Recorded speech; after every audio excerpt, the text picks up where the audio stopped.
Chers amis, le 10 août dernier, j'ai été invité par un libraire au parcours peu commun, dans son village du Perche, à animer une soirée dédiée à la poésie persane. La terre normande ne m'est nullement étrangère, mais c'était la première fois que j'étais convié dans une librairie de l'Orne à l'occasion d'un tel événement. Marc Georges, le maître des lieux, de retour d'Iran, gardait de son voyage une fascination pour la poésie persane. La nuit du samedi et le lendemain furent consacrés à la célébration de ce genre qui constitue l'art majeur en Iran.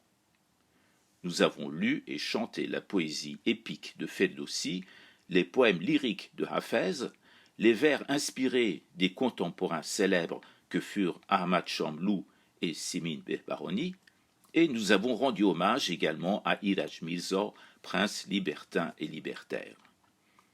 Durant ces 2 jours, le chœur du village de La Perrière, en pays percheron, a battu à l'unisson avec celui de la Perse éternelle. Des amis français et iraniens ont fait des centaines de kilomètres pour venir joindre leur voix aux nôtres. Alors, voici quelques vues et quelques visages qui racontent ces 2 jours et cette nuit inoubliable.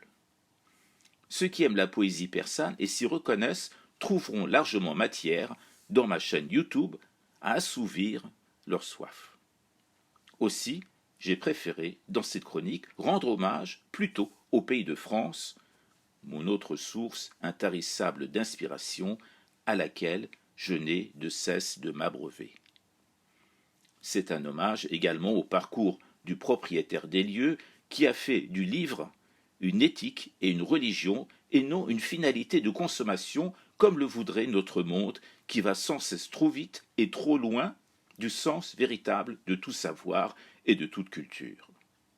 Voici donc ce poème dédié à ma France.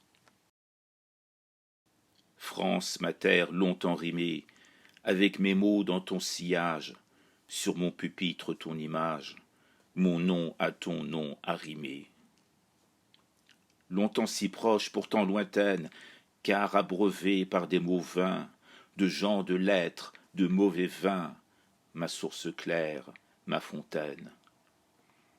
Ma France à moi, toi la plus chère, forgée de mots de forgerons, de compagnons, de tâcherons, toutes de sang, toutes de chair. Et non de chair d'académie, de ces lieux formeurs de concepts, de pensées creuses que l'on accepte, de savoir transmis à demi. Le mal, c'est la parole obscure, celle qui vient brouiller le sens, privée de matière et d'essence, celle que les beaux esprits procurent. Il nous faut retrouver les mots pétris de vérité, loin de la fausse modernité, de l'ignorance et de ces mots. France, modèle des Lumières, on te voudrait contemporaine, pour faire de la bêtise reine, ta voix ne chantant plus première. France, ma terre longtemps rimée, que viennent de nouveaux maquis, où l'on se bat pour tes acquis, Reza à ton nom arrimé.